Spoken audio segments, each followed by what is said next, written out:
오늘처럼 빌립보서 3장 12절로 14절의 말씀을 가지고 멈추지 않는 믿음의 경주이란 제목으로 은혜의 말씀을 나누고자 합니다.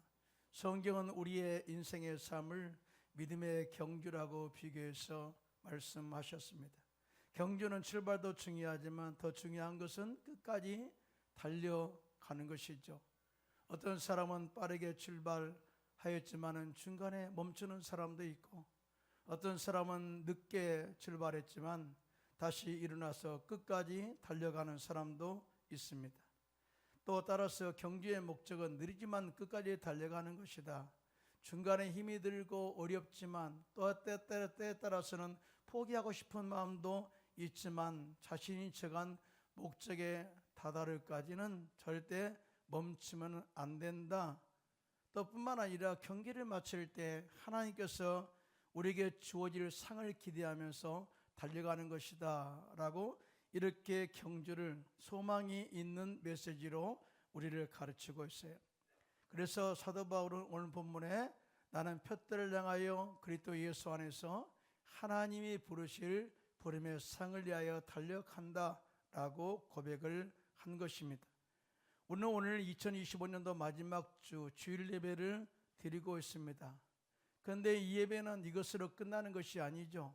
왜냐하면 다음 주에 우리는 또 다른 새 예배를 드림으로써 우리의 미래는 계속해서 달려가게 된다는 것을 말씀을 하고 있습니다.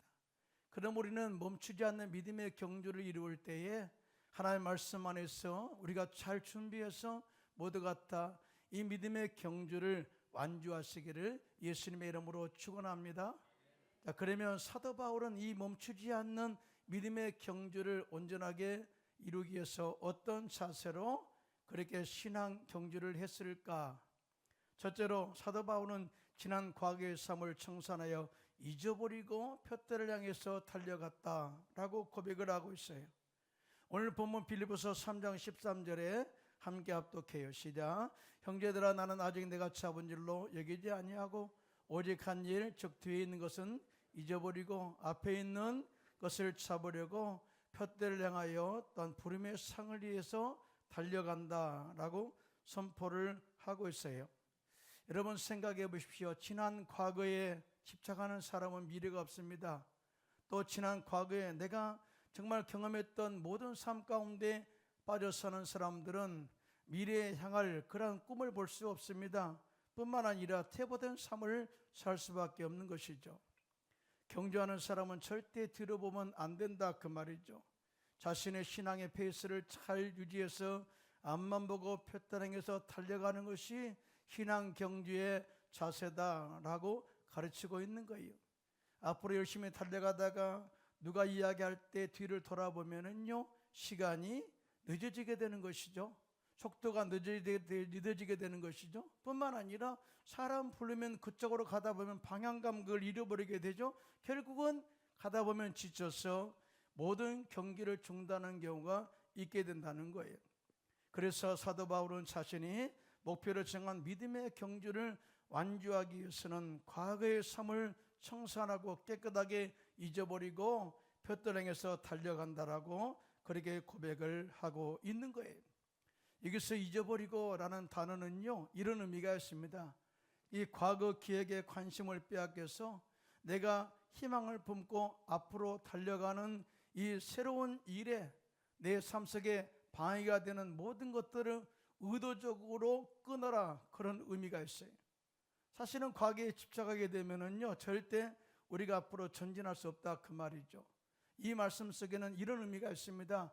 과거의 세상 속에서 정말 세상의 습관으로 가득 차 있던 습관들을 끊어라, 관습을 끊어라, 또 추구하는 모든 목표도 끊어라, 또 내가 쌓아놓았던 것들에 대해서 신앙의 진보를 막는다면 이것도 과감하게 스펙도 끊어버려라 하는 그런 의미가 있겠죠. 하나님은요, 우리가 미래에 잘되는 삶으로 이끄시기 위해서 항상 새롭게 도전하기를 원하시는데요. 자, 믿으시면 아멘 하시기 바랍니다. 하나님은 여러분들이 잘되도록 미래를 이끌어가기를 원하시는데 이에 대해서 때에 따라서는 뒤를 돌아보지 말라, 그렇게 말씀하실 때가 있다 그 말이죠. 여러분 아시다시피 죄악으로 타락한 도시 소돔과 고모라를 하나님께서 심판하시기로 작정하셨어요. 이 소돔과 고모라는 남색하고 여색하고 동성애가 만연된 그런 도시였죠. 타락한 도시, 하나님의 말씀을 떠난 도시, 이런 폐역한 도시를 하나님께서 불로 심판하기를 원하셨어요. 자, 그런데 아브라함의 중보 기도로 인해서 롯과 그 다음에 그의 아내와 두 딸을 구원하시기로 하나님께서 계획하셨어요. 하나님께서 소돔과 고모라 땅에 유황과 불을 비같이 내리셔서 그 성들과 온 들과 성에 거주하는 모든 백성과 땅에 난 것들을 다 엎어 멸하셨다라고 이렇게 성경은 증언을 하고 있어요. 그때 천사가 이렇게 말합니다. 너는 절대 뒤를 돌아보지 마라. 과거에 쌓아놓던 재산에 관심을 두지 마라. 또 세상에 그런 향락에 절대 관심을 두지 마라. 네가 이제는 나왔으니 새로운 꿈을 향해서 달려가야 되는데 정말 세상의 모든 집착에 절대 끊어라 하는 그런 경고성으로서 뒤를 돌아보지 말라고 한 거예요. 근데 롯의 아내는 그 말을 무시하고 과거의 도시를 돌아보다가 그 자리에서 소금기둥이 되고 말았습니다. 한마디로 구원을 받았지만 그가 영적 자유를 누리지 못하고 새 일을 행하실 하나님의 놀라운 은혜를 체험하지 못했다 그 말이죠. 그래서 예수님께서는 누가복음 17장 32절에 절대 미를 향해서 달려가는 우리들은 절대 뒤를 돌아보지 마라. 과거에 집착하면 안 된다 라고 하면서 롯의 철을 기억하라고 그렇게 말씀을 하셨어요. 또한 누가복음 9장 62절에 이렇게 말씀합니다. 시작. 예수께서 이르시되 손에 쟁기를 잡고 뒤를 돌아보는 자는 하나님 나라에 합당하지 아니하니라 하시니라고 말씀하셨죠. 그렇습니다. 우리들의 삶은 과거를 또 과거에 경험한 삶을 바탕으로서 또 미래에 더 나은 삶을 꿈꾸면서 나가야 되는 것이지, 내가 과거에 경험한 모든 삶 가운데 집착하고 화려함에 빠져서 집착하고 한다면은 하나님께서 새 일을 행하실 약속의 땅으로 갈 수 없다 그 말인 것입니다. 그러므로 우리는 어찌하든지 하나님께서 우리에게 예비하신 미래의 삶을 나갈 때에 과거에 집착하지 마시고 꿈과 비전을 향해서 힘차게 달려가는 저와 여러분들 되시기를 예수님의 이름으로 축원드리겠습니다. 여러분, 사도 바울이 왜 과거를 이렇게 잊어버리고 표들을 향해서 하나님의 부르심 부르며 상을 위하여 달려간다고 이렇게 했을까요? 그것은 이렇습니다. 사도 바울이 예수를 만나 예수 믿고 구원받고 보니까 믿음의 가치, 즉 구원의 가치, 주 안에서 새로운 피조물의 가치가, 희망이 과거에 내가 살았던 삶보다의 가치보다 훨씬 위에 있더라라는 거예요. 사실은 사도 바울이 어떤 사람이었어요? 율법에 매여 살았던 사람 아니겠어요? 남을 정죄하고 남을 박해하고 뿐만 아니라 남을 죽이는데 앞장섰던 사람 아니겠어요? 아니, 많이 배웠는데 그걸 가지고 남을 판단합니다, 정죄합니다, 죽이는 일을 하는 것이죠. 그래 예수 믿고 구원받아 보니까 하나님의 은혜 아니면 살아갈 수가 없다는 사실을 깨닫게 된 거예요. 사실은 그가 스펙적으로 말하면요, 탄생부터 자랑거리가 많은 사람이었습니다. 빌립보서 3장에 보면은요, 이렇게 자신을 소개하죠. 나는 8일 만에 할례를 받았습니다. 이것은 바로 이 정통적 히브리이다 그 말이죠. 뿐만 아니라 이스라엘 족속이여 베냐민 지파여라고 말합니다. 이것은 바로 이 사울왕이 베냐민 족속이잖아요. 그래서 나는 왕족 출신입니다 그 말이죠. 그리고 히브리인 중에 히브리인입니다.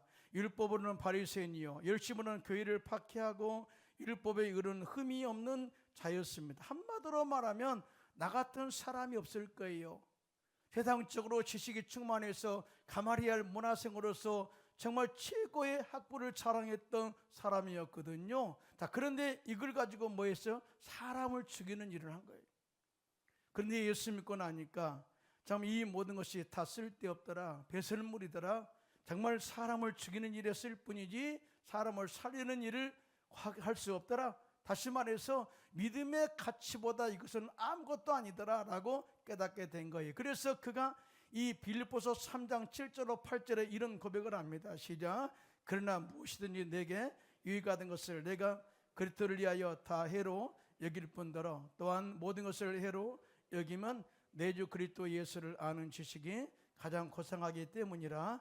내가 그를 위하여 모든 것을 잃어버리고 배설물로 여기면 그리스도를 얻고라고 이렇게 고백을 하고 있어요.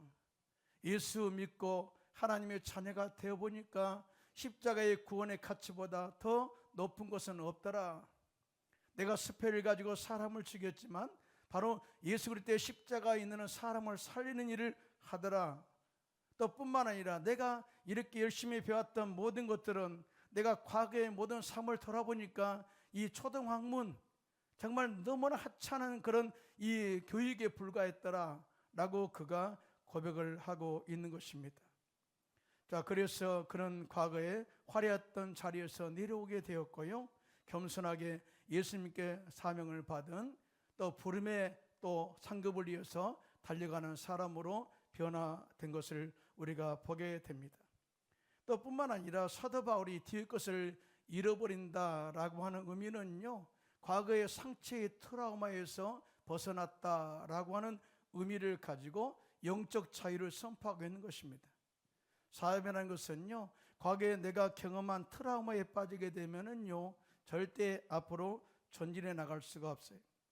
최근 트라우마라는 단어를 참 많이 사용하죠. 근데 이 트라우마를 사전에 찾아보면 이렇습니다. 신체에 입은 상처라는 의미를 가지고 쓰여졌어요. 트라우마의 원래 본뜻은 신체 상처라는 의미죠. 그런데 오늘날 트라우마는요, 과거에 자신이 받은 마음의 고통이 정신적 충격이 되어 현재의 삶에 영향을 미치는 것을 트라우마라고 그래요. 예를 들어서 비행기 사고를 당한 가족들은 그걸로 인해서 트라우마에 우리가 빠져 있죠. 또 우리가 교통사고를 당하는 가족이 있다면 거기에 트라우마가 있어요. 또 뿐만 아니라 갑자기 어떤 충격적인 사건이 일어났어요. 도저히 일어날 수 없는 일이 일어났어요. 그러면 이것이 나의 삶 속에 정신적 트라우마가 되어서 계속 우리의 삶을 이렇게 어렵게 만드는 경우가 있습니다. 여러분, 그런 의미에서 사도 바울은요, 미래의 정신적 트라우마로 고통받을 수 있는 환경에 자랐어요. 여러분, 사도 바울이 참 배운 것이 많다고 했잖아요. 율법에 철저한 이 완벽하게 지킨 자라고 했잖아요. 그러다 보니까 사람들의 심판을 잘해요. 판단을 잘해요. 그리고 자기가 랍비적인 관점에서 사람들을 정죄합니다. 그러다 보니까 사람들을 살리는 일을 하는 것이 아니라 죽이는 일을, 미움의 일을 했다 그 말이죠. 심지어 그는 살기가 등등해서 그 교만이 하늘을 찌르며 다메섹에 있는 성도를 잡아다가 예루살렘으로 압송하기 위해서 가는 가운데, 빛 가운데 예수님을 만나게 되죠. 그때 얼마나 흠없겠어요. 내가 이렇게 열심히 했는데 이렇게 내가 하는 것이 아무 무익하다니, 그러면서 철저하게 예수님의 십자가 은혜 앞에서 죄를 회개합니다. 철저하게 회개한 거예요. 그리고 다시는 과거의 삶으로 돌아가지 않습니다. 그러면서 그가 다시 이방인의 사도로 쓰임받게 된 영적인 은혜와 힘이 뭔지 아십니까? 죄의식에 빠지지 않았기 때문에 그런 거예요. 다시 말해서 죄악의 트라우마에서 완전히 벗어났다. 여러분, 하나님이 우리를 사랑하실 때, 우리를 다시 쓰실 때 과거에 회개한 죄는 다시 돌이키지 않는다는 사실을 믿으시면 손들고 아멘하시기 바랍니다. 주님은 우리가 죄를 고백하면은 그는 미쁘시고 의로우사 우리의 모든 죄를 다 사시고 우리를 불의에서 깨끗게 하신다고 이 요한일서 1장 9절에 말씀을 하고 있어요. 또 뿐만 아니라 시편 103편 12절에 한번 보겠습니다. 시작. 동에서에서 먼 곁같이 우리의 죄가를 우리에게서 멀리 셨다, 멀리 옮기셨다라고 말씀을 해요. 또 시편 기자는 우리의 모든 죄를 바닷속에 던져서 찾지도 못하게 하겠다고 말씀을 하셨습니다. 다시 말해서 이미 회개한 죄에 대해만큼은 절대 다시 돌이켜서 죄의식에 살도록 그렇게 하지 않았다 그 말이에요. 그래서 사도 바울은 과거에 그가 회개하고 또 제사함 받은 것에 대해서 영적 자유를 가지고 철저하게 주님 앞에 내려놓고 그가 맡은 사명을 감당하게 되었다. 그런데 생각해 보세요. 만약 사도 바울이 마음이 약해서 과거에 자신이 지은 죄의 트라우마에 빠져가지고 눈물이나 질질 흘리면서 신세 타령이나 하고 자기 자신의 삶을 원망하고 과거의 상처에 빠지지 못했다면 과연 훌륭한 사도가 되었을까요? 하나님은 지금도 여러분들에게 복 주시기를 원하시고 창대한 삶으로 이끌어 가시기를 원하시는데, 이 죄의 트라우마, 죄의식의 트라우마에 빠져 있다면 어떻게 여러분들을 쓰시겠냐 그 말이죠. 하나님 우리의 모든 죄를 다 사하셨고 다시 돌아보지 아니하시고 더 미래의 꿈을 향해서 달려가기를 원하시는 그분을 또 사명에 매여 또 부름을 상급을 향해서 힘차게 달려가는 저와 여러분들 되기를 예수님의 이름으로 축원합니다. 둘째로 사도 바울은 예수님께 붙잡히게 된 사명으로서 하나님이 위해서 부르신 부름의 상을 내어 달려간다라고 고백을 하고 있어요. 오늘 보면 빌립보서 3장 12절 함께 합독합니다. 시작. 내가 이미 얻었다함도 아니요 온전히 이루었다함도 아니라 오직 내가 그리스도 예수께 잡혀받은 그것을 잡으려고 달려가노라 라고 이렇게 고백을 하고 있어요. 이 말씀의 의미는요 이렇습니다. 내가 신앙 경주를 하는 그런 사람으로서 내가 아직도 나의 경주는, 믿음의 경주는 목적지에 도달하지 않았다고 하는 고백이에요. 여러분, 사람이라는 것은요 어느 정도 자신감이 넘쳐나고 자기가 열심히 잘한다고 하면은 이만하면 됐어 라고 하는 자신감에 빠질 때가 많이 있거든요. 그런데 사도 바울은 그렇지 않았다는 거죠. 사도 바울은 어떤 사람입니까? 사도 바울은 다메섹 도상에서 예수님 만나 구원받고 성령으로 충만해서 수리아 안디옥교회에 선교사 파동 받아가지고 바나바와 함께 아시아 전도를 마친 사람이 선교사죠. 2차 전도 때는요 신라를 택해서 이 유럽 지역을 다니면서 수많은 교회를 세웠던 위대한 선교사입니다. 여러분, 이 성경 전체를 우리가 통틀어 볼 때 바울처럼 그렇게 일을 많이 한 사람이 없어요. 제가 이 지난해에 선교지를 다녀왔잖아요. 바울의 여정을 다녀왔잖아요. 진짜요, 일주일간 제가 이 바울의 여정에 성지순례를 하면서 야, 사도 바울이 대단한 사람이다. 이 엄청난 이 박해와 고난 가운데 지치지 않고 끝까지 주님의 사명을 완수해내는 사도 바울의 그런 모습을 생각하면서 나는 세 발의 피다라고 생각한 적이 있어요. 그만큼 나는 바울에 비해서 아무것도 아니다. 이렇게 훌륭한 선교 사역을 이 사도 바울이 정말 위대해 보였어요. 또한 아시다시피 바울은 성령의 감동으로 신약 성경을 기록했는데 절반 가까이를 기록한 사람으로서 문서 선교와 가르침에도 탁월한 그런 재능으로 일을 했던 사람이 바로 사도 바울이에요. 근데 그 사도 바울이 말하기를 나는 내가 맡은 일, 사명을 아직까지 완성하지 않았다. 이것은 바로 성숙한 신앙을 소유한 자의 겸손한 고백인 줄로 믿습니다. 이것이 우리에게도 필요하다는 거예요. 나는 주님 일에 아직도 목이 마릅니다. 내가 갈망합니다. 주의 사명을 내게 다시 한번 허락하기를 원합니다 하는 그런 영적인 갈증과 갈망으로 그렇게 가득 찼다 그 말이죠. 반대로 신앙에 성숙하지 않는 사람은요 이런 이야기를 하면 내가 다 한다 그래요. 아직도 할 일이 많았는데 내가 다 했다라고 해요. 기도도 이 정도 하면 됐지 뭘 그렇게 기도를 많이 하라고 해요. 하나님 말씀을 듣는데 하나님 말씀은 날마다 새롭고 운동력이 있고 창조적 능력이 있음에도 불구하고 내가 들은 이야기 또 듣는다라고 이 말씀에 대해서 식상해합니다. 그리고 옛날에 내가 해봐서 잘 아는데 아무리 해도 안 돼라고 스스로 모든 것을 결정하는 잘못된 오류를 범할 때가 너무나 많이 있죠. 이 사람들은 뭐예요? 다 중단시켜버립니다. 더 이상 할 것 없어 하고 중단시켜버려요. 그러니까 하나님이 더 이상 하고 싶어도 사명에 정말 집착해서 이끌어가고 싶어도 할 수 없는 거예요. 왜? 스스로 중단시켜버리니까. 사랑하는 성도 여러분, 기도를 쉬면 영이 죽게 됩니다. 여러분 믿으시면 아멘 하시기 바랍니다. 말씀을 듣지 않으면 신앙 성장이 멈춰버리죠.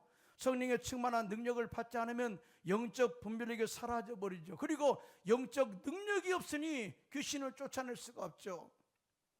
이런 사람은 신앙의 경주가 멈춘 사람으로서 더 이상 신앙의 성숙과 성급을 기대할 수가 없습니다. 이런 사람은 영적으로 퇴보한 사람이다. 그러나 사도 바울은 나는 아직 종착점에 이르지 않았다. 나는 끝까지 달려갈 것이다 라고 고백을 하고 있습니다. 그런데 여러분, 사도 바울이 이렇게 신앙의 열정과 달려갈 그런 힘을 얻게 한 영적인 에너지가 무엇일까요? 그것은 바로 예수님께 붙잡힌 바 된 사명이라고 말씀을 하고 있어요. 여러분, 사명에 매여 신앙생활 하시기를 예수님의 이름으로 축원합니다. 내 사명은 뭡니까? 복음 전파죠. 내 사명은 뭡니까? 하나님의 영광을 위해서 사는 것이죠. 내 사명은 뭡니까? 공동체의 유익을 위해서 사는 것이죠. 내 사명은 뭡니까? 나에게 맡겨진 사명은 복음 전파를 통해서 많은 영혼들을 구원하는 것이 사명인 줄로 믿습니다. 이 사명이 분명해야 돼요. 뿐만 아니라 하나님께서는 부름의 상을 향해서 사도 바울이 달려간다고 이렇게 고백을 하고 있어요. 본문 빌립보서 3장 14절입니다. 시작. 푯대를 향하여 그리스도 예수 안에서 하나님 위에서 부르신 부름의 상을 위하여 달려가노라. 여러분, 신앙생활하면서 우리가 가장 중요한 것을 잃어버리면 안 돼요. 여러분, 수고와 헌신은 헛되지 않습니다. 저는 분명히 말합니다. 하나님께서 지금 여러분의 일거수 일터적을 다 보고 계시고, 예배 드리는 것도 보고 계시고, 봉사하고 헌신한 것도 보고 계시고, 구역장 지역장으로 헌신한 것도 다 보고 계시고, 여러분 또 각 부서에서 헌신한 모든 것을 다 보고 계시고, 다 주님 앞에 서는 날 상급으로 여러분들을 환영한다는 사실, 자, 믿으시면 손 들고 아멘 하시기 바랍니다. 이것을 우리가 절대 잃어버리면 안 된다는 거죠. 그래서 내가 주님께 잡혀받은 삶을 살 뿐만 아니라 내가 끝까지 정말 상급을 기대하면서 달려간다라고 고백한 이유가 여기에 있어요. 여러분, 사도 바울이 이 하나님께 붙잡는 것이 뭘까요? 복음 전파예요. 이방인의 사도로 부름받아서 온천에 다니며 만민에게 복음을 전파하는 이 복음 전파가 하나님의 사명이요, 그의 삶의 목적이요, 비전이었습니다. 그런데 이 사명은요, 그냥 준 게 아니에요. 사도 바울을 항상 관찰하고 지켜보고 있다가 충성되이 여겨서 사명을 부여했다고 말씀하고 있는데요, 이에 대해서 디모데전서 1장 11절로 12절입니다. 시작.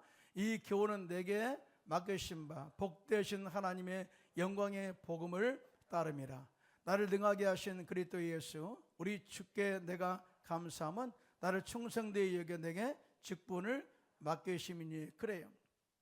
내가 하나님의 영광을 위해서 열심히 따랐더니 하나님께서는 나를 항상 관찰하시고 나를 보시더니 나를 충성되이 여겨서 내게 직분을 맡기셨다라고 말씀을 하고 있어요. 여러분, 주님께 붙잡히기를 원하신다면요, 일상의 삶 가운데 주님과의 관계에서 충성됨을 유지해 나가시기를 예수님의 이름으로 축원합니다. 여러분, 충성됨은 주님과 나와의 관계예요. 그래서 누가 이야기하죠, 나 충성 못해, 그러면 이건 가짜 신앙이.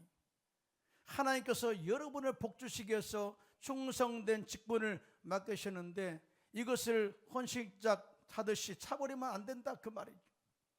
여러분, 이 충성되이 여겨서 여러분에게 직분을 맡겼다면 감사하시고 이 직분 사명을 완수하기까지 끝까지 믿음의 경주를 멈추지 않기를 예수님의 이름으로 축원합니다. 한 번은 사도 바울이 예루살렘에 올라갑니다. 이것은 마지막 하나님의 이 믿음의 여정이었어요. 그래서 이 밀레도에 있다가 에베소 장로들을 청하여 이런 고백을 합니다. 내가 아시아 지역에 다니면서 열심으로 수고했던 것 알지? 그런데 내가 이제 예루살렘 올라가게 된다. 근데 보니까 나는 성령에 매여 예루살렘으로 가는데 거기서 무슨 일을 당하는지 알지 못한다. 사실은 하나님께서 예루살렘을 가라고 하니까 가는 거예요. 그런데 갑자기 어느 날 성령의 감동으로 메시지가 오는 거예요. 성령이 각성해서 내게 증언하여 결박과 환란이 나를 기다린다고 하시나 그래. 그러니까 내가 처음에는 예루살렘으로 가는데 거기서 무슨 일이 날지 몰라. 다 성령에 매여 나를 이끄는 데 난 갈 뿐이야. 그런데 갑자기 성령의 감동으로 앞으로 예루살렘에 가면은 결박당하고 이 또 환란을 당한다라고 이야기해요. 자, 그러면 이렇게 생각하겠죠. 아, 하나님이 이걸 피해라고 말씀해 준가 보다라고 피해갈 수도 있잖아요. 근데 사도 바울은 여기서 정면 승부를 겁니다. 하나님이 원하시는 뜻이 무엇인가를 정확하게 캐치해서 이걸 이렇게 고백하게 되는데요. 자, 사도행전 20장 24절입니다. 시작. 내가 달려갈 길과 주 예수께 받은 사명 곧 하나님의 은혜의 복음을 증언하는 일을 마치려 하면은 내 생명조차 조금도 귀한 것으로 여기지 아니하노라. 자, 우리는 어떤 사명에 붙잡혔다 할지라도 내게 고난이 오고 고통이 온다면 어떻게 쓰든지 핑계를 대서 이걸 피하고 싶은 마음이 있겠지 않겠습니까? 그런데 사도 바울은 사명에 붙잡혀 그래. 내가 복음 전파의 사명에 붙잡혀 이 복음 전파의 사명을 완수하면서 내가 생명을 아끼지 않는다라고 고백하는 이 고백 속에는 나 목숨 걸었어 라고 하는 고백이에요. 여러분, 목숨 건 사람들은요 누구도 막을 수 없어요. 목숨 걸고 덤벼든 사람 어느 누구도 대할 수 없어요. 나 목숨 걸고 덤벼드는데요. 그래서 사도 바울은 내가 이 목숨 걸고 하는 일에 내가 온 생애를 걸었다. 환경에 도전한다. 그리고 나는 죽음을 고사하고도 나는 사명을 완수할 거다 라고 했을 때 하나님께서 함께 하심으로 말미암아 사명을 완수하게 한 것을 보게 됩니다. 여러분, 믿음의 경주에 있어서 가장 중요한 것이 뭔지 아세요? 서두르면 안 돼요. 페이스 주는 걸 차려야 돼. 오늘 너무나 서둘다가 지쳐서 중간에 중도한 사람 많이 있죠. 어떤 사람은 게을러요. 너무나 게을러가지고 중간에 중도한 사람도 많이 있어요. 여러분, 주님께서는요 우리 이끄실 때 한꺼번에 빵 왕창 이끌지 않아요. 여기까지요. 믿음의 분량에 따라서 너는 여기까지 와 하고 여기까지 인도해요. 그리고 또 이제 믿음으로서 나가게 되면 다음 단계를 또 인도합니다. 때에 따라서 시험도 있죠, 어려움도 있죠, 고난도 있죠. 이겨내면 또 다음 단계로 이끌어요. 이런 과정을 통해서 믿음의 경주를 온전하게 이루어 주님 앞에 서게 한다는 사실, 자, 믿으신 분만 손들고 아멘 하시기 바랍니다. 크게 아멘 합시다. 빌리그리안 목사님의 선교활동을 도왔던 한국계 여성 명예성악가 킴 옥스라는 분이 계셔요. 이분이 오래전에 세종문화회관에서 공연을 하면서 이런 간증을 했다고 합니다. 저는 서경이기 때문에 사람들의 인도를 받습니다. 그때 사람들이 저 10m 앞에 장애물이 있으니까 지금부터 준비하세요 그렇게 말하지 않는데, 저를 인도한 사람이 앞에 계단이 있습니다. 발을 넓게 띄세요. 앞에 흙탕물이 있습니다. 피해 가세요 하고 손을 이끌고 그리 끌어간다는 거죠. 자, 이렇게 한 걸음씩 이렇게 옮기다 보면은 언제나 목적지에 도착하게 되었다라고 그렇게 말하면서 그는 이런 이야기했습니다. 저는 인생이 그와 같다고 생각합니다. 믿음으로 산다는 것이 그와 똑같은 것이라고 생각합니다. 나를 부르시고 나를 인도하시는 하나님을 신뢰하고 한 걸음 또 한 걸음씩 옮기다 보면 주님께서 나를 위하여 예비하신 그 영광스러운 목적지에 도착하게 될 것을 확실히 믿습니다. 우리의 신앙도 똑같아요. 우리가 지금까지 살아온 모든 여정 가운데 여기까지만 왔어요. 다음 단계는 또 이끄시는 거예요.